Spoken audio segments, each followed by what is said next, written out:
Hello दोस्तों, good morning. आप सभी लोगों का बहुत बहुत वेलकम है आज के चैनल के छोटे से वीडियो में।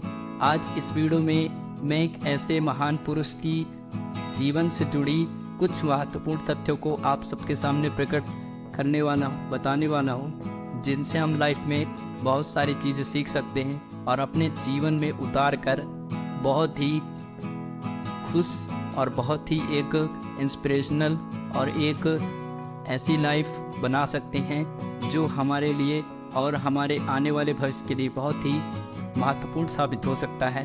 तो आज की वीडियो है Wake up, today's gonna be a good day.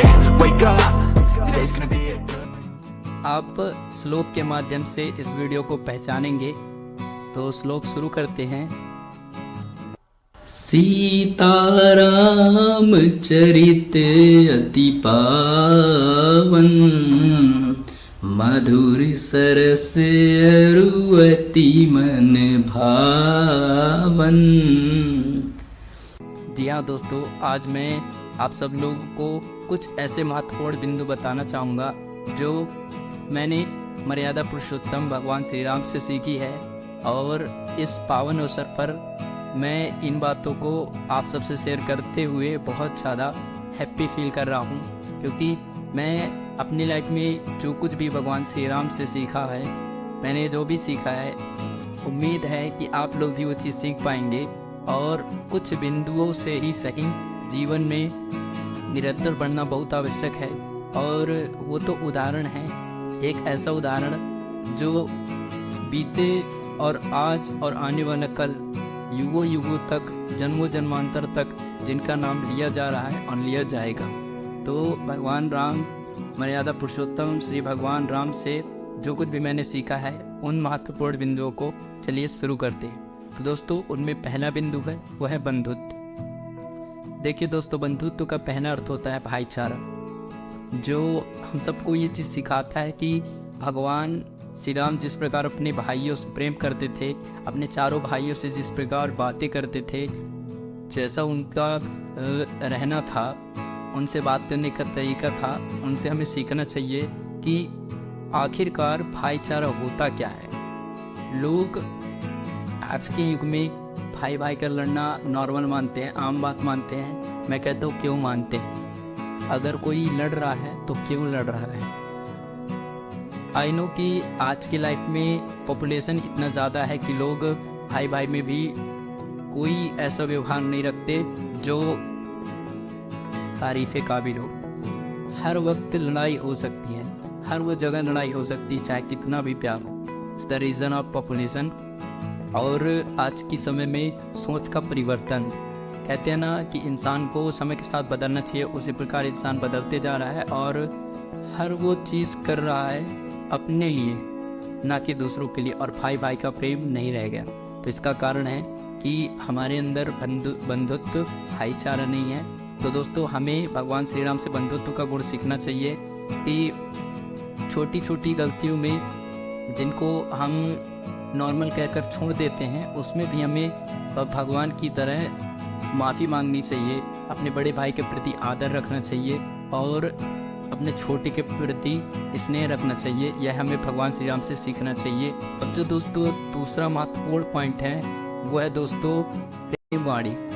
दोस्तों, भगवान श्री राम के मुख से निकली हुई वाणी ऐसी वाणी मानी जाती थी जिनका आज भी इतना ही मोल है जितना पहले था और आने वाले समय में भी रहेगा। उनकी बात करने का तरीका, उनके बोलने की कला लोगों को इतना ज़्यादा पसंद था कि दूर दूर से लोग आते थे। उनका कहना था कि एक बार भगवान श्री राम मेरे बारे में कुछ कह दे तो मेरा जीवन धन्य हो जाए। आपने माता सबरी की कहानी सुना होगा कि किस प्रकार प्रेम पूर्वक उन्होंने सबरी के जूठे बेर खाए थे।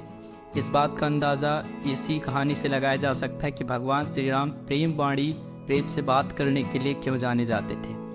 अब दोस्तों, जो तीसरा और महत्वपूर्ण पॉइंट है वह कर्तव्य। दोस्तों, हाँ, भगवान श्री राम के अंदर जो भी चीज़ें थी, जो भी उनके करने के लिए उनको कहा गया था, जो भी उनको कहा जाता था, उसको वो बड़ी निष्ठा से, बड़े काम, बड़े अंदर से निर्मल भाव से उस काम को ज़रूर करते थे, क्योंकि उनको ऐसा मानना था, उनका खुद का मानना था कि अगर हम माता पिता के कर्तव्यों पर नहीं चल सकते तो जीवन व्यर्थ है। तो दोस्तों, कर्तव्य का अर्थ यही है कि हमें, भले हम अपने आस पड़ोस के उन कामों पर ध्यान नहीं दे पाते हैं, नहीं दे पा रहे हैं, लेकिन माता पिता का कर्तव्य हमें ज़रूर करना चाहिए। कोशिश तो हमेशा हम करते हैं लेकिन कर नहीं पाते। तो भगवान श्री राम से सीखना चाहिए हमें कि अपने माता पिता के प्रति कर्तव्य, अपने पड़ोसियों के प्रति कर्तव्य, जो हमसे अच्छे व्यवहार में हो, हमें उनसे अच्छे व्यवहार से कर्तव्य ज़रूर करना चाहिए, अपना काम करना चाहिए लोगों के प्रति।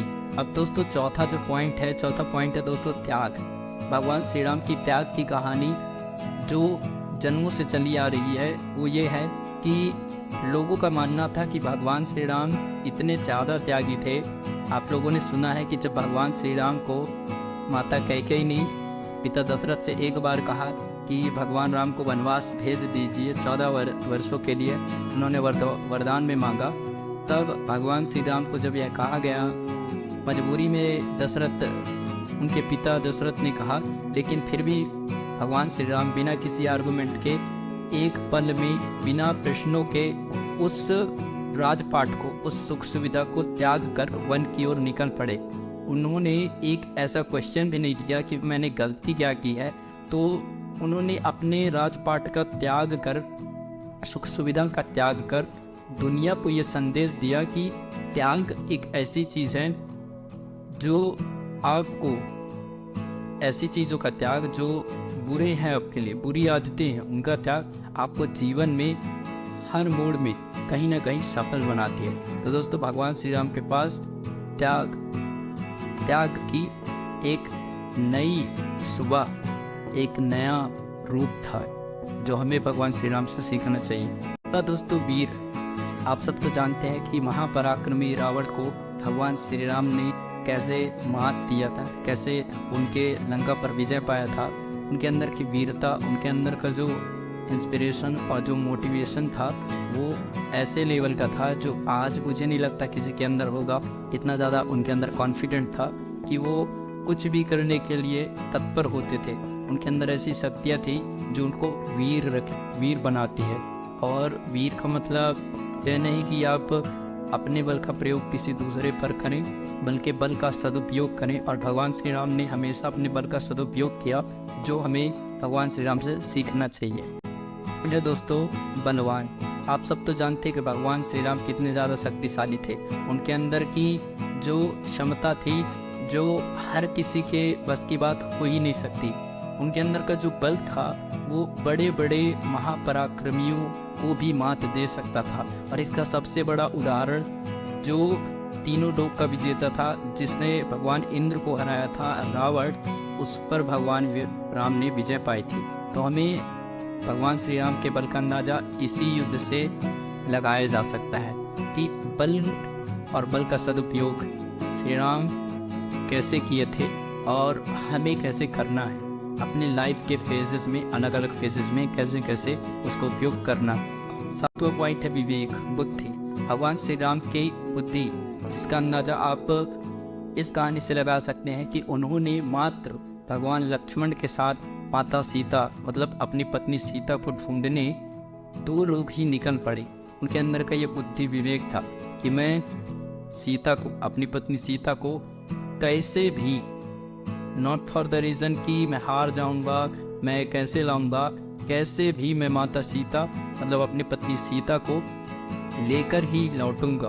और उन्होंने योजना बनाई, अपनी बुद्धि का प्रयोग किया और वानर सेना, एक ऐसी अनस्किल्ड सेना जो किसी भी प्रकार के शस्त्र का प्रयोग, आई थिंक कुछ शस्त्रों का प्रयोग जानते होंगे, लेकिन उतने ज़्यादा जितने रावण की सेनाओं के अंदर स्किल थी, जितना कौशल था, उनके सेनाओं के अंदर नहीं था। लेकिन उनकी बुद्धि के कारण, उनके विवेक के कारण उन्होंने पूरे युद्ध में अपने आप का, अपनी सेना का आत्मबल बढ़ाया अपनी बुद्धि के कारण।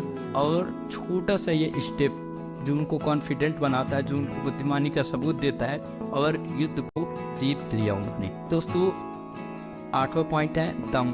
दम कर दिया है इच्छा शक्ति की सीमा। दोस्तों भगवान श्री राम जो कि बचपन से ही बहुत ही कुशल थे, उनके अंदर की क्रिएटिविटी इतनी ज़्यादा थी, लेकिन उन्होंने कभी भी गलत चीज़ों का प्रयोग नहीं किया और अपनी इच्छाओं पर कंट्रोल पाया।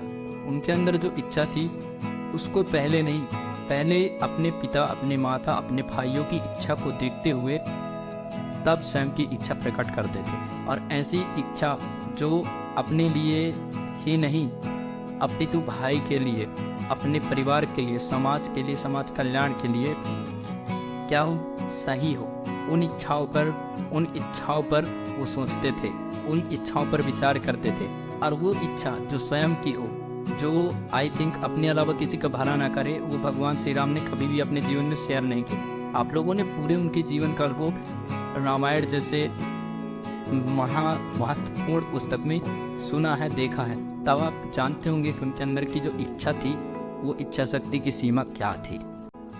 आई थिंक सबके लिए फेवरेट हो सकता है परहित, दोस्तों दूसरों के प्रति हेल्प करना लोगों को। अब दोस्तों ऐसा इसलिए है क्योंकि भगवान श्री राम का कहना था, हर वो महापुरुष जिन्होंने हमारे इस भारत भूमि के प्रति अपना बलिदान दिया है, उनका भी कहना है कि अगर जीवन में दूसरों की हेल्प आप नहीं कर पा रहे हो, आप परहित नहीं कर पा रहे हो, so your life is waste, क्योंकि आपका जीवन निरर्थक है, बिना अर्थ का जीवन आप जी रहे हैं। इसलिए जीवन में हमेशा लोगों के लिए तत्पर होना, मैं ये नहीं कहता आप सबसे कि हमें उस जगह अपना वर्चस्व लहराना है, उस जगह हमें अपना उपकार करना है जहाँ पॉसिबल नहीं है। नहीं, अगर आपके पास 100 रुपये है और आपको लगता है कि मैं 20 रुपये में किसी की मदद कर सकता हूँ, आपने देखा कि उस व्यक्ति को ज़रूरत है और आपको लगता है कि यह 20 रुपये में देकर उसकी मदद कर सकता हूँ, इससे मेरे को या फिर मेरे परिवार को कोई प्रॉब्लम नहीं हो सकती, सो दैट आप उस आदमी की हेल्प कर सकते हैं। इस द रीज़न इज़ कि परहित आपके लिए जीवन में कितना इम्पोर्टेंट है। हम सब लाइफ तो मतलब कई वर्षों तक जी सकते हैं, लेकिन ऐसी ज़िंदगी जीना चाहिए जो लोगों के लिए लगे कि आपके आसपास कोई था। आप ऐसा काम करेंगे, आप जितने भी महापुरुष को देखिए, एनीबॉडी एल्स जिनका भी आप फेमस हैं, जिनका नाम लेंगे, उनके अंदर एक चीज़ ज़रूर पाएंगे कि लोगों के प्रति और लोगों के लिए उन्होंने हमेशा तत्परता दी है, वह सदैव उनके लिए रहे हैं करने के लिए, तब जाके वो एक महान पुरुष कहना है। महापुरुष कोई टैग नहीं है, महापुरुष एक ऐसा गुण है जो व्यक्ति के अंदर कुछ कर्म करके ही प्रकट होता है। और मर्यादा पुरुषोत्तम भगवान श्री राम से जो कुछ भी आज हम सीख रहे हैं, जो कुछ भी हम जान रहे हैं, उसका साक्षात उदाहरण है भगवान श्री राम। जो मैंने 9 पॉइंट शेयर किए हैं इस रामनवमी के पावन अवसर पर, इसलिए शेयर किए हैं क्योंकि हम सब जान पाएंगे कि आखिरकार लाइफ में क्यों इतना इम्पोर्टेंट है हमारा ये त्याग, हमारा ये बंधुत्व, हमारा ये प्रेम। क्योंकि हम अगर आज की लाइफ में एग्जिस्ट करते हैं और आज हम हैं, तो लोगों को ये चीज़ लगाना चाहिए कि आने वाले समय में हमें क्यों याद किया जाए। इस द रीज़न इज़ कि पैसा ही कुछ नहीं हो सकता, आपका फेम ही सब कुछ नहीं हो सकता। आपकी पहचान आपके खुद की कैरेक्टर पर निर्भर करता है कि आप कैसे इंसान थे। और मर्यादा पुरुषोत्तम भगवान श्री राम से हम निश्चित ही इस चीज़ को सीख सकते हैं। तो दोस्तों, आप सब ने 9 पॉइंट्स को सीखा, आप लोगों ने कैसे, कौन सा पॉइंट्स अच्छा लगा, इस बात को ज़रूर कमेंट कीजिए। और वीडियो अगर दिल से पसंद आए तभी आप शेयर कीजिए। 9 पॉइंट्स एक बार मैं अपने और लेआउट के थ्रू आप सबको बताना चाहूँगा। तो thank you so much for watching this video in the end. और दोस्तों, अंत में बोलिए भगवान श्री राम की जय।